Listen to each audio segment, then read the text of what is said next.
Gold, trusted gold buyers. మీరు తాకట్టు పెట్టిన బంగారాన్ని విడిపించి ఈ రోజు ఉన్న మార్కెట్ ధరకు కొనబడను.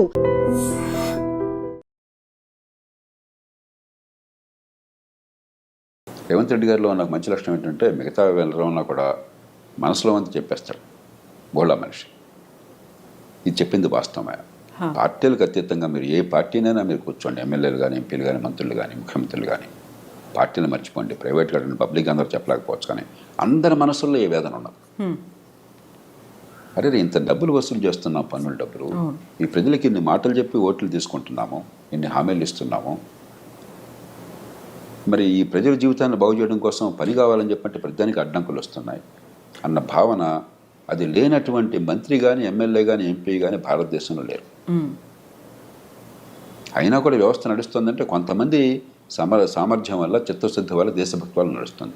కానీ కొంతమంది ఎంత భారం మోస్తారు, ఎన్ని పనులు చేయగలుగుతారు? కాబట్టి ఖచ్చితంగా అధికార యంత్రాంగం ముఖ్యంగా ఎంత పై స్థాయిలో ఉంటే అంత బాధ్యత మీ మీద ఎక్కువ. నాయకత్వాన్ని ఇచ్చే బాధ్యత మీద, ప్రమాణాలను నెలకొల్పే బాధ్యత మీద, మిగతా వాళ్ళని జవాబుదారీగా చేయాల్సిన బాధ్యత మీద. అందులో మన దేశంలో అధికార యంత్రాంగానికి ఉన్నంత గౌరవం, ఇంత రక్షణ ప్రపంచంలో ఎక్కడా లేదు. రాజ్యాంగంలోనే పెట్టాం. ఒకసారి ఉద్యోగం వచ్చాక జీవితం పొడుగుతా మీకు మీరేం పని చేయకపోయినా కూడా ప్రమోషన్లు గ్యారంటీ, టైం బౌండ్గా పదోన్నతులు గ్యారంటీ, పదవులు గ్యారంటీ. అలాగే ఉద్యోగం నుంచి తీసిన దాఖలా దాదాపుగా ఉండవు. మీరు ఎంత అసమర్థులైనా, ఎన్నో సందర్భాలు అవినీతి ఉన్నా కూడా ఏం జరగదు పెద్దగా. ఊరికే 2 నెలలు ఎవరన్నా ఉంటే 2 రోజుల కోసం మాట్లాడతారంతే, ఇంకేం జరగదు. అన్ని కీలకమైన ఉద్యోగాలు మీ చేతుల్లోనే. అది ఎలాగో ముఖ్యమంత్రులకు కూడా తెలియదు ఎందుకు అలా జరిగిందో. కార్డర్ రూల్స్ అని పెట్టేసి, కార్డర్డ్ పోస్ట్ అని పెట్టాను, కార్డర్డ్ పోస్ట్ అని పెట్టేసి రకరకాల రూపాలతో ప్రభుత్వాలకు కూడా అర్థం కాని రీతిలో కీలకమైన పదవులన్నీ మీకే. మరి సమాజం ఇంత గౌరవాన్ని, ఇంత రక్షణని ఇచ్చినప్పుడు, నెత్తిని పెట్టుకున్నప్పుడు మిమ్మల్ని, ఈ సమాజానికి మనం ఏమిస్తున్నాం తిరిగి? ఆ రకంగా చూస్తే ఒక చిన్న ఉదాహరణ, హైదరాబాద్ నగరం నీళ్లు చూడండి. వేల కోట్లు ఖర్చు పెట్టి ప్రజల పన్నుల డబ్బుల్లోంచి మనం లేదా అప్పులు తీసుకొచ్చి గోదావరి నుంచి, కృష్ణ నుంచి లిఫ్ట్ చేస్తున్నాం. దేశంలో ఏ నగరానికి లేని సౌకర్యం హైదరాబాద్కు ఉండదు. మంచినీళ్ళ విషయంలో 2 మహానదులు 2 పక్కన ఉన్నాయి కాబట్టి కృష్ణా, గోదావరి, మరి చాలా వేల కోట్లు ఖర్చు పెట్టి అక్కడి నుంచి లిఫ్ట్ చేసి ఏర్పాటు చేసాము, నీళ్ళు వస్తున్నాయి. ఆ నీళ్ళలో 45% నీళ్లు మన ఇంటికి రాకుండా మూసిలో కలిసిపోతున్నాయి. ఇంతకంటే నేర సమాన నిర్లక్ష్యం ఇంకేమన్నా ఉందా? ఒక పేద దేశంలో ఇన్ని వేల కోట్ల రూపాయలతో నీరు అక్కడి నుంచి ఇక్కడి దాకా తీసుకొచ్చి ఆ వడ్డీలు కడుతూనే ప్రభుత్వాలు బోడంత సతమతం అయిపోతూ ఉంటే ఆ నీళ్ళు ఇళ్ళకి చేరట్లేదే, మళ్ళీ మూసిలోకి వెళ్ళిపోతున్నాయి. పెద్ద ఎక్కడికి చూడక్కర్లా, అన్నమంతా చూడక్కర్లా, 2 మెతుకులు చూస్తే చాలు. వెరీ రీసెంట్గా కూడా చూసాం సార్, హైడ్రా తవ్వకాలకి సంబంధించి పెద్ద వాటర్ పైప్ లైన్ పగిలిపోయింది అనే మాట. అట్లాగే ఇన్ని వేల కోట్లు ఖర్చు పెడుతున్న విద్య కోసం అని చెప్పాను. గుండె మీద చేసుకుని చెప్పానండి, మా పాఠశాలల్లో పిల్లలకి ఏ కుటుంబం నుంచి వచ్చినా కూడా ఖచ్చితంగా మంచి ప్రమాణాల విద్య అందుతోంది, వాళ్ళ ప్రతిభ వికసిస్తోంది, ఎదిగే అవకాశం వస్తుంది. మీరు చెప్పనండి ఒకసారి, నేను ఛాలెంజ్ చేస్తున్నాను మిమ్మల్ని బహిరంగంగా. ఎంత అధ్వానమైన చదువు అందుతుంది, ఇంత డబ్బు ఖర్చు పెడుతున్నామే.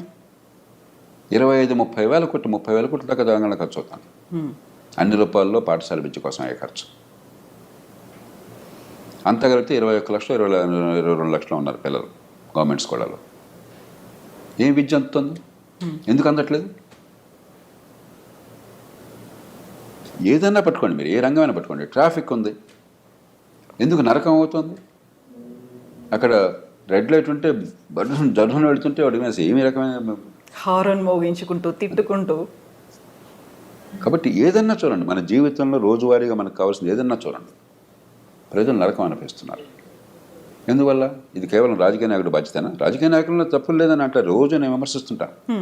తప్పులు ఉన్నప్పుడు రాజకీయ వ్యవస్థలో తప్పులు చాలా ఉన్నాయి, కానీ రాజకీయ వ్యవస్థ అడ్డుకొని అనేక సందర్భాల్లో కూడా మంచినీళ్ళు అందరికంతా ఏర్పాటు చేస్తే ప్రభుత్వం నాకు కాదంటారండి? మంచి విద్య అంతా ఏర్పాటు చేస్తే ప్రభుత్వం నాకు కాదంటారండి? ట్రాన్స్పోర్ట్ సిస్టమ్ బాగా ఇంప్రూవ్ చేసి అందరికీ సౌకర్యం కలిగిస్తే ఏ ప్రభుత్వం నాకు కాదంటుందండి? వేరే విషయాలు జోక్యం చేసుకోవచ్చు, వాళ్ళ లాభం కోసమో వాళ్ళ స్వార్థం కోసమో. ప్రజలందరికీ మంచి సౌకర్యాల కోసం ప్రజలు ఇచ్చిన డబ్బుతో సరిగ్గా అందజేస్తే ప్రభుత్వానికి కీర్తి వస్తుంది, ఓట్లు వస్తాయి కదా. ఎవరన్నా కాదంటారా? ఏ మంత్రులన్నా కాదంటారా? ఏ ఎమ్మెల్యేనా కాదంటారా? కాబట్టి ప్రతిదానికి రాజకీయం వంక పెట్టి మధ్యతరగతి వర్గాలు రాజకీయంలో వాళ్ళని తిడతారు కాబట్టి భారం అంతా వాళ్ళ మీద వేసి నపం పెట్టేసి మనం కూర్చుంటే అది ధర్మం కాదు. ఎందుకని సార్ సమన్వయ లోపం అనేది ఉంటుందా ఇటు ప్రభుత్వానికి ఇటు అధికారులకి మధ్య? లేదు, కొన్నిసార్లు మనం చూసాము ప్రభుత్వం, మంత్రులు లేకుంటే ముఖ్యమంత్రి, క్యాబినెట్ అంతా ప్రెషర్ అంతా వీళ్ళ మీద పెడుతున్నారు, లేకుంటే మేము చేసినట్టుగా మీరు చెప్పినట్టుగా మీరు పని చేయండి అనే మాట, ఆ తర్వాత బ్లేమ్ నేను అవుతున్నారు. కాదంటలా, కానీ ఆ మాట అనే అర్హత ఇప్పుడు వస్తుందంటే మీకున్న పరిధిలో మీరు చాలా సమర్థంగా పనిచేసి ప్రజలకు ఫలితాలు ఇచ్చినప్పుడు వాళ్ళకి నచ్చకపోవచ్చు, ఏమండి ఇలా కాదు ఇంకోటి అంటే మీ మాటకు గౌరవం ఉంటుంది. ప్రధానంలో నో అన్న మాటే మీ నుంచి వచ్చి మీ నుంచి ఏ పని కాకుండా ఉండి ప్రజలకు పనికి వచ్చేది జరగకుండా ఉండి మీరు ప్రధానికి నో అంటే వాడి నుంచి గౌరవిస్తారు మిమ్మల్ని? ఎన్నికైన వాడు వాళ్ళమే ఒత్తిళ్ళు ప్రజల నుంచి చాలా ఉన్నాయి పొద్దున్న సాయంత్రం దాకా. కాబట్టి ఈ వంక పెట్టేసి రాజకీయంలో ఉన్న వాళ్ళని తిట్టేసి మనం కూర్చుంటే ఎట్లాగా? ఈ సమాజం ఎంత గౌరవాన్ని ఇస్తుంది, ఎంత పోషిస్తుంది మిమ్మల్ని. ఇందాక నేను కొన్ని ఉదాహరణలు ఇచ్చాను. వీటిలో రాజకీయం ఏది వద్దని చెప్పండి నాకు. వీటిలో ఏ ఒక్కటైనా సరే ఒక ముఖ్యమంత్రి కానీ ఒక పార్టీ నాయకుడు కానీ ఏ పార్టీ ప్రభుత్వంలో ఉన్నా సరే మీరు ఇది చేయొద్దయా, ప్రజలకు అసౌకర్యం కలిగించండి, ప్రజలకు రవాణా వద్దు, ప్రజలకు మంచినీటి సరిగ్గా అందొద్దు, మురుగునీటి పరిధులు సరిగ్గా అవుతున్న వాళ్ళని చెప్పాడా? కాబట్టి రాజకీయ వాళ్ళు తప్పు చేయట్లేదు నేను అంటలా, కానీ కొన్ని రంగాల దొరుకుతుంది చట్టబద్ధ పాలన లేదు, నిజమే. ప్రధానంలో రాజకీయ జోక్యం ఉంటుంది పోలీస్ కేసుల్లో, నిజమే. పక్కన పెట్టేద్దాం, దానికి ఏం చేయాలో ఆలోచిద్దాం. కానీ అదేం లేకుండా చాలా రంగాలు ఉన్నాయి. అక్కడ మీరేం చేస్తున్నారు, ఎందుకు చేయటం లేదు? అంచేత ఎవరినో బాధ్యులుగా చేస్తే లాభం లేదు. దీనికి మనందరం బయట ఉన్న వాళ్ళం కూడా సమిష్టిగా బాధ్యత తీసుకోవాలి. రాజకీయంలో ఉన్న వాళ్ళు సహజంగా ఎన్నికైన వాళ్ళు బాధ్యత మనం పెట్టాం కాబట్టి వాళ్ళ బాధ్యత తీసుకోవాలి, దాని అనుమానం లేదు. కానీ పాలనా యంత్రాంగం, న్యాయ వ్యవస్థ, పత్రికా ప్రపంచం, మరి ప్రభుత్వాలు బయట ఉన్నటువంటి కాస్త కూస్తో పలుకుబడి ఉంటే మనందరం నేను కూడా బాధ్యత తీసుకుంటున్నాను, నా తప్పు కూడా ఉందని నేను అనుకుంటున్నాను. అంతేకాకుండా ప్రతివాడిని వాడిని చూపెట్టేసి వాడు తప్పు చెప్పేసి ఇది తప్ప. ముఖ్యమంత్రి గారు ఆవేదన నిజమైనది, దేశమంతా ఉన్నది, సహేతుకమైనది. ఖచ్చితంగా పాలనా యంత్రాంగంలో మౌలికమైన ప్రక్షాళన కావాలి, మౌలికమైన మార్పు కావాలి. ఈ పద్ధతి కొనసాగిస్తే ఇప్పుడు కొన్ని సినిమాల్లో చూస్తే, ఈ మధ్య ఒక సినిమా నేను మా శ్రీమతి చూస్తూ నేను ఒక 2 నిమిషాలు చూస్తే నాకు వాంతి వచ్చినట్టు. ఏ సినిమా చూసారు సార్ మీరు?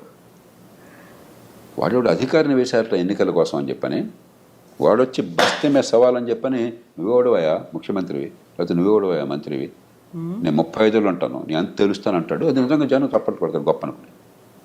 ఇదే ప్రజాస్వామ్యం, ఇదే అధికారుల అహంకారం, ఇదే రాజ్యాంగం. మనం ఒక చాలా విచిత్ర వాతావరణాన్ని సృష్టిస్తున్నాం ఈ దేశం. నాకు ఇది వాంతి వచ్చింది అది చూస్తే. దీనిలో అసలు ప్రజాస్వామ్య స్పృహ ఏంటి, రాజ్యాంగ స్పృహ ఏంటి, మంచి పరిపాలన గురించి అవగాహన ఏంటి, ఇదే మన ప్రజలకు చెప్తున్నది. ఎంత అజ్ఞానాన్ని మనం పెంచుతున్నాం ఈ దేశంలో. అలాగే ఈ పదవుల కోసం పడితే వెంపర్లట 15 లక్షల మంది పోటీ పడ్డం ఐఏఎస్ కోసం అని చెప్పని, జీవితం అంతా త్యాగం చేయడం, ఒక 5 ఏళ్ళు 10 ఏళ్ళు. అంత ఈజీ కాదు ఐఏఎస్ ఐపీఎస్ ఆఫీసర్లు అవడము అనేది ఉంటుంది కదా సార్, చాలా కష్టపడితే వచ్చారు. ఇంత కష్టపడి వచ్చిన తర్వాత మీరు ఉద్ధరించింది ఏంటట? కరెక్టే, ఉద్ధరించింది ఏంటట? ఎందుకని జరగట్లేదు ఫలితాలు? నేను కోపంతో చెప్పట్లా, ద్వేషంతో చెప్పట్లా. నేను ఆ పదవుల్లో ఉన్నవాడిని, నేను నిస్పృహతో బయటకు వచ్చినవాడిని కాదు, నిరాశతో పనికి రాకుండా బయటకు వచ్చినవాడిని కాదు, ఫెయిల్ అయిన వాడిని కాదు. నన్ను ఎవరు భారతదేశంలో ఒక అధికారిగా ఫెయిల్ అయిన ఎవరో ఏ మనిషిని అనుకోవట్లా. నన్ను బాగా తిట్టేవాళ్ళు కూడా ఆ మాట ఇప్పుడు అనలా, ఇంతవరకు సాధ్యం కాదు. అది ఒక ఆవేదనతో చెప్తున్నాను. ఇంత అవకాశాన్ని సమాజం మీకు ఇచ్చి నెత్తిన పెట్టుకుంటే మీ వల్ల ఏం జరుగుతుంది ప్రజలు? ఇది పోగా అహంకారం చాలామందికి. ప్రజల గురించి పట్టించుకునేది లేదు, వాళ్ళ బాధల గురించి పట్టించుకునేది లేదు. మరి కొంతమంది ఏదో సెలబ్రిటీలు అని చెప్పనుకుని సోషల్ మీడియా అట వెనకాల ఏదో కెమెరాలతో తిరుగుతుంటారట. ప్రభుత్వాలకు సిగ్గుంటే డిస్మిస్ చేయాలి వాళ్ళని. మనం బ్రిటిష్ పరిపాలన యంత్రాంగాన్ని అనుకరించాం.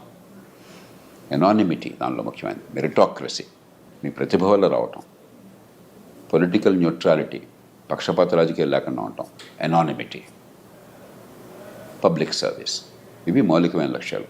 అవన్నీ మర్చిపోయి మీరేదో స్టార్లాగా బిహేవ్ చేయటం నాకు అర్థం కాదు. ఎంత విచిత్రంగా ఉంది అసలు, ప్రవర్తన అంత వెకిలిగా ఉంది. దాన్ని ఎలా సహిస్తున్నారు ఈ రాజకీయంలో ఉన్నవాళ్ళు? దానికి ముఖ్యమంత్రి గారిని కూడా బాధ్యతలు చేస్తున్నాను. మీరేం చేస్తున్నారు మరి? మీ ఆధీనంలో పరిపాలన యంత్రాంగం అంటే వాళ్ళలో క్రమశిక్షణ పెట్టి కొన్ని ఏ రకంగా చేస్తే మేము గౌరవిస్తాం, ఏ రకంగా చేస్తే మేము ఊరుకోమని చెప్పిన సంకేతాన్ని ఇచ్చే బాధ్యత మీకు కూడా ఉంది. సో ఈ మధ్యన ఒక ఇన్సిడెంట్ చూసాము. తెలంగాణ రాష్ట్రంలో ఒక మంత్రి కలెక్టర్ మీద అసహనం వ్యక్తం చేశారు, పబ్లిక్గా వాళ్ళని విమర్శించారు అనే వాదన వినిపించింది. ఆ తర్వాత కలెక్టర్ అక్కడి నుంచి తప్పుకున్నారు, పోస్టులు పెడుతున్నారు అనేది, సో కొటేషన్స్ రూపంలో, మోటివేషనల్ కోట్స్ రూపంలో వస్తున్నాయి అనేది. ఇన్ఫ్లుయెన్స్ ఎవరిని చేస్తున్నారు సార్? నాకు ఈ సంఘటన తెలియదు కాబట్టి దాని గురించి పూర్వాపరాలు తెలియకుండా మాట్లాడాను. మనకేమిటంటే 2 విషయాలు మనకు చాలా స్పష్టత ఉండాలి. ప్రజాస్వామ్య సమాజంలో తుది బాధ్యత వహించేది ఎన్నికైన ప్రభుత్వము, ఎన్నికైన ప్రతినిధులు. కాబట్టి తుది నిర్ణయం తీసుకునే అధికారం రాజ్యాంగం పరిధి లోపల ఎన్నికైన ప్రభుత్వానికి. మనం ఏంటనుకుంటున్నామంటే అధికార యంత్రాంగానికే పాత్ర ఉంటుంది, వీళ్ళంతా ఊరికే వచ్చారు, వీళ్ళు వస్తారు రేపు పోతారు, 35 ఏళ్ళు మేము ఉంటాం, వాడు వచ్చి రేపు ఓడిపోతాడు. చాలా సినిమాలో డైలాగ్ కూడా, నేను ఐఏఎస్ పరీక్షకి వచ్చాను, కావాలంటే పొద్దున్న ఎమ్మెల్యే, ఎంపీ, మంత్రిని కాగలను, నువ్వు అవుతావా